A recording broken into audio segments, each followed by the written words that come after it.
जयपाल, मला एक गोष्ट समजत नाही रे. कोणती रे? लोक एखाद्याची गरज संपली की त्याला सोडूनच देतात ना.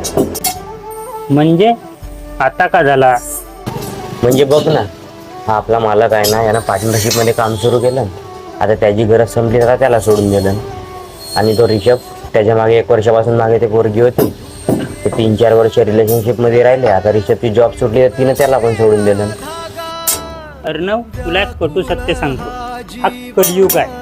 इथं मैत्री असो किंवा प्रेम, इथं सर्व नातेवाईका गरजेपुरतं असतात. गरज संपली की आपण त्यांच्यासाठी काय केलो हेही त्यांच्या लक्षात राहत नाही. बघ, एखाद्या आंधळ्या माणसाला जर डोळे आले ना, तर तो सर्वात आधी त्या काठीला फेकतो, ज्या काठीने त्याला अंधारात आधार दिले असते. तसंच माणसांचंही आहे रे.